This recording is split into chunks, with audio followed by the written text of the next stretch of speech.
Apat na araw na lang bago ang ikalimang State of the Nation address ni Pangulong Bongbong Marcos, kabilang sa mga inaabangan ng ilan nating kababayan ang aksyon ng gobyerno laban sa katiwalian. Asa patuloy na tumataas sa presyo ng mga produkto at serbisyo. May unang balita live si Gabriel Gonzales. Gabriel. Igan, dalawang mahahalagang issue ang nais marinig ng ilan sa ating mga nakausap sa ikalimang State of the Nation address ni Pangulong Ferdinand Marcos Jr. sa Lunes. Ito ang tungkol sa flood control scandal at ang patuloy na pagtaas ng presyo ng mga bilihin. Mga isyong malapit sa sikmura ang nais marinig ni Rodrigo Dalistan sa sona ng Pangulo sa Lunes, July 27. Anya, dapat mabigyang pansin ng gobyerno ang pataas sa presyo ng bilihin na ang naapektuhan ay ang mahihirap na arawan ang sweldo. Para naman sa mga senior citizen na sina Cesar Embuido at Zalo Gihapon, bagsak ang grado ng Pangulo sa pagtugon sa katiwalian kaugnay ng flood control scandal. Pero bibigyan pa rin daw nila ng pagkakataon ng Pangulo na maglatag ng solusyon kontra katiwalian. Sa ikalimang sona ni Pangulong Bongbong Marcos sa Lunes, inaasahang mababanggit ng Pangulo ang mga accomplishment at plano pa ng kanyang administrasyon sa nalalabing 2 taon ng kanyang termino. Una nang sinabi ng Malacanang na magiging simple but dignified ang sona. Una-una yung kuryente, pataas ang Meralco. Yung inaano nating tayong mga hihirap, guminahawa yung buhay natin bago siya bumaba. Ang gusto lang ng tao, yung murang mga bilihin, tsaka yung mga gasolina at langis, mahal. Mr. President, dapat magamit yung pundo sa tamang pagkakagastusan. Yung unang issue, yung flood control, number 1 po na problema sa atin yon. Bukod kasi doon, ang dami na perwisyo at walang nag-i-improve na project tungkol regarding sa flood control. Sa lahat ng mga kinakasuhan, wala po nangyayari. Obvious naman po na kung sino may kasalanan. Para naman sa seguridad sa darating na sona ng Pangulo sa Lunes, tiniyak ng Department of Interior and Local Government o DILG na handa na ang mga otoridad. Inaasahang magpapakalat ng nasa 20,000 pulis para magbigay seguridad. At yan ang unang balita mula rito sa Caloocan. Gabriel Gonzales, GMA News. Baha at pinsala sa mga taniman ang dulot ng malakas na pag-ulan sa ilang lugar sa Mindanao. Sa Davao City, naantala ang biyahe ng maraming motorista dahil sa baha. Nagtulong-tulong naman ang ilang lalaki sa South Cotabato para hindi matangay ng rumaragasang baha ang ilang natumbang motorsiklo. Darito ang unang balita. Sa lakas ng ragasan ng tubig, natumba ang mga nakaparadang motorsiklo sa Barangay Cannery Site sa Polomolok, South Cotabato. Ang ilang lalaki nagtulong-tulong na buhatin ang mga motorsiklo para hindi matangay. Ayon sa uploader ng video, biglang bumuhos ang malakas na ulan doon. Bandang hapon kaya bumaha. Naitayo at naitabi rin kalaunan ng mga natumbang motorsiklo. Walang naitalang sugatan sa insidente. Balik! Dahil din sa matinding pagbaha, naging pahirapan ang pagdaan ng mga motorista sa kalsadang yan sa Barangay Mandug sa Davao City. Ilang motorsiklo at pedicab ang tumirik ng piliting tumawid. Humupa rin kalaunan ng baha at nakadaan na ang mga motorista. Nagtumbahang puno at mga sanga naman ang humambalang sa ilang kalsada sa Mlang, Cotabato kasunod ng malakas na ulan. Dahil dyan, stranded ang maraming motorista. Nagsagawa ng clearing operations ang Municipal Disaster Risk Reduction and Management Office para alisin ang mga harang sa kalsada. Nalinis ang kalsada bandang hapon. Walang naiulat na nasaktan sa insidente. Binaha at nagkaroon naman ng pagguho ng lupa sa Antipas, Cotabato dahil sa malakas na ulan. Maraming taniman at sakahan ang nasira. Ayon sa mga otoridad, 2.3 million pesos ang naitalang pinsala sa lugar. Binigyan na ng tulong ang mahigit 40 pamilyang binaha. Ayon sa Pag-asa, localized thunderstorms ang naranasan sa ilang bahagi ng Mindanao. Ito ang unang balita. EJ Gomez, GMA News. May natukoy na raw na ghost infrastructure projects sa Taguig, ayon kay Senador Ping Lacson. Sa isang social media post, kaduda-dudaan ni Lacson na maraming slow protection at drainage projects sa Taguig na pare-parehong 100 million pesos ang halaga. Mayroon daw isang slow protection project sa lungsod na tila na doble ang alokasyon.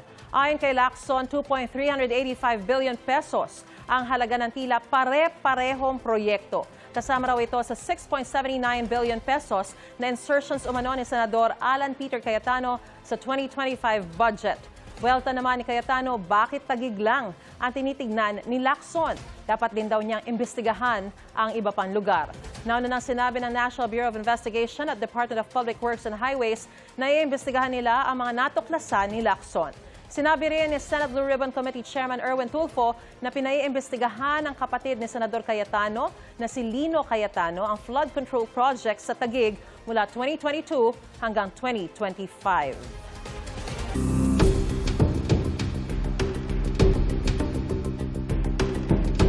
Pinanindigan ni National Bureau of Investigation Director Melvin Matibag na may betrayal of public trust sa pag-amin-aniya ni Vice President Sara Duterte na may kinausap siyang tao para patayin si Pangulong Bongbong Marcos. Bahagi yan ng pagpapatuloy ng cross-examination kay Matibag bilang testigo sa paglilitis. Sabi ni Matibag, patuloy pa nilang iniimbestigahan kung sino ang kinontrata ng bise. May unang balita si Sandra Aguinaldo. The betrayal of public trust was already been consummated when she publicly admitted, there is already an admission that she contracted a killer, a mamamatay tao or assassin, to kill the president. Ito ang pinanindigan ni NBI Director Melvin Matibag sa pagpapatuloy ng cross-examination sa kanya ng abogado ni Vice President Sara Duterte sa impeachment trial. Git ni Matibag, taliwas ito sa pinanumpaan ni Duterte na ipatupad ang batas bilang pangalawang pangulo ng bansa. Pag nagbalak kang pumatay at ginawa mo yan, that is no justice to everyone. It's not execute the law. Execute the president yung gusto mong gawin dyan. Your Honor. Sinubukang tibagin ng depensa ang sinabi ng prosecution na may pattern of violence si Vice President Duterte. Pinalabas nila ang anilay konteksto ng kontrobersyal na pahayag ng bise noong October 2024. Kwento ito ng bise sa nangyari umano nang dumalos sila ni Pangulong Marcos sa isang graduation sa Philippine Military Academy. Inulit ng bata, louder this time. Mr. President, can I have your watch as a graduation gift? Nasagot niya. Why? Why will I give you my watch? I saw the humiliation sa face ng bata. I wanted to help him. Sabihin sa kanya, itong relo ko na lang. And then I realized na baka mas lalong mapahiya yung bata if I do that. So I just imagined myself cutting his head. Kasunod nito, tinanong ng depensa si Matibag. Didn't you take VP Sara's statement out of context? Mahirap po para sa aming law enforcement na yung ganyang mga statement ay amin pong babaliwaliin. Katunayan, alam naman po natin, kahit nga biro, halimbawa po, yung bomb joke nga po sa aeroplano, hinuhuli natin. Sa amin po sa law enforcement, we have to give credence to that and i-process po namin. Kaugnay nito, binalikan din ang pahayag ni Davao City Mayor Baste Duterte sa paglulunsad ng Rage Coalition noong Abril. Tama na yan. That's okay. Isang ulo lang naman ang kailangan namin. Ang ulo ni Bongbong Marcos! Tanong ng depensa, hindi ba saklaw ito ng freedom of expression? Unless we are under martial law again, Mayor Baste should be able to freely express his dissent to the government. Your Honor, But the freedom of expression has limitation also. Kung ito po ay nagbabiolate na ng batas, banta po sa kaligtasan ng Pangulo na naging banta na rin po sa pambansang seguridad po. Kinuwestiyon naman ni Senator Judge Panfilo Lacson kung bakit hindi inimbestigahan at kasuhan din si Mayor Baste. We will be contemplating also on filing a grave threat and inciting to sedition as well. Baka meron double standard. Bakit kayo nag-focus kay Vice President pero hindi nyo in-apply kay Mayor Baste? Sapagkat ang isa po dinedevelop namin dito na theory po is yung sabwatan. And alam po natin, if we go to court using the theory of conspiracy, medyo mas mahirap po na ipasok na kaso. Kaya it taking much time to develop the case po. Tinalaki rin ng depensa ang panig ng bise sa insidente ng panununtok sa isang sheriff noong 2011 kung kailan alkalde pa ng Davao City si VP Duterte. Ayon sa depensa, nangyari ito sa gitna ng planong demolisyon ilang araw lang kasunod ng isang flash flood kung saan may mga nasawi. The demolition that you mentioned involved the demolition of informal settlers in that area. Opo, kaya po may order of eviction. Ibig sabihin po, informal settlers po yung Are you aware that 30 people died during that incident? I have no knowledge of that, Your Honor. So in other words, are you also aware that it was the sheriff's refusal to provide the 2-hour extension? That's why VP Sara got Well, that angry. is the claim of the then mayor. If you know only, if you know.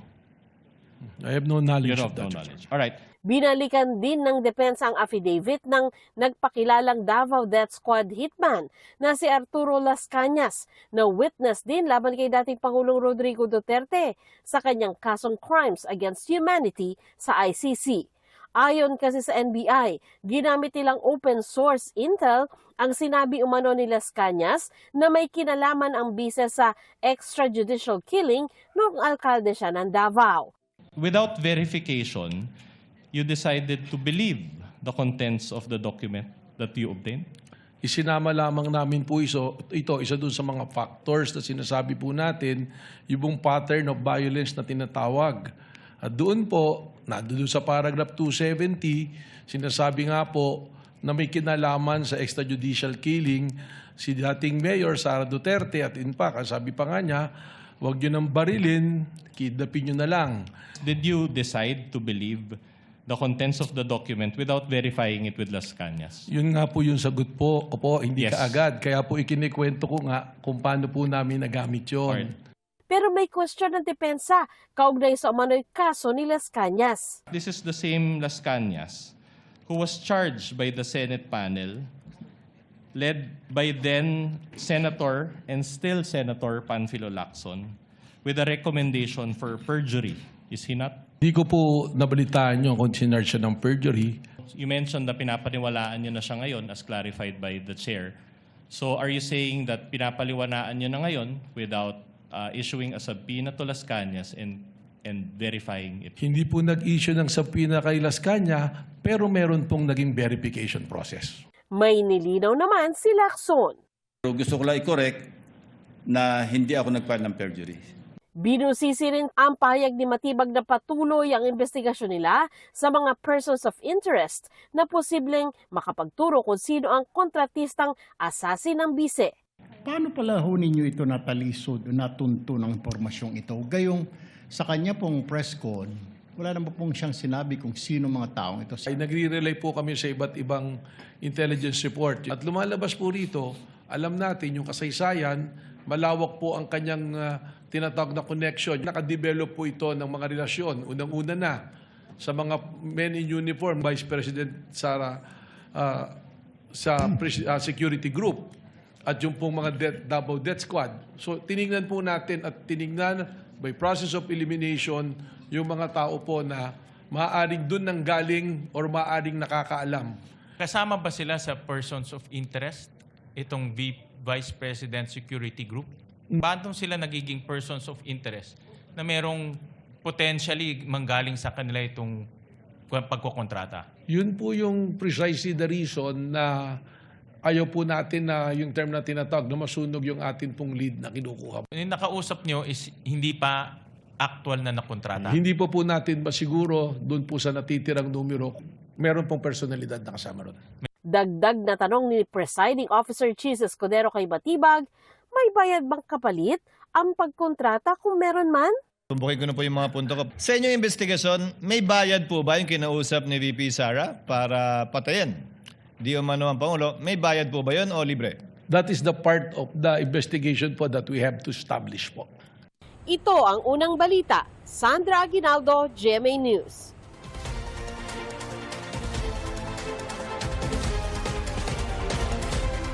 Hiniling ni Vice President Sara Duterte sa Senado na sagutin ito ang pagkain ng kanyang defense team, support staff at mga testigo sa impeachment trial.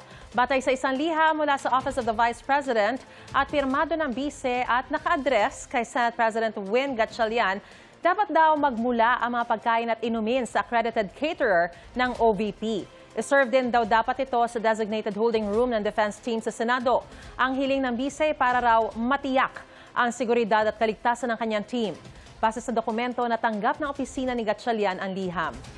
Susubukan pa namin siyang kuna ng pahayag kaugnay sa hiling ng bise, gayon din ang Office of the Vice President. Kinumpirma naman ni Senador Ping Lacson ang naturang liham. Aniya hindi niya ito suportado dahil posibleng magkaroon ng paglabag sa government procurement law. May sariling caterer daw ang Senado na dumaan sa bidding. Ayon naman kay Attorney Michael Powad ang defense team, wala silang alam sa hiling ng OVP sa Senado. That was an OVP letter and the defense team has no participation in that letter. Perhaps concern, definitely for the defense team. Bumisita sa Qatar si Vice President Sara Duterte para kumustahin ang overseas Filipino workers ngayong may tensyon pa rin ang kalapit nitong bansang Iran at ang Amerika. Hindi man humarap sa Filipino community, pinarating ng bise ang kanyang mensahe sa Filipino community leaders. Sinabi niyang nakatutok ang Office of the Vice President sa mga nangyayari sa Middle East at handa raw tumulong sa mga OFW. Nag-layover doon ang bise bago ang kanyang biyahe papuntang The Hague, Netherlands, kung saan nakakulong ang kanyang ama si dating Pangulong Rodrigo Duterte.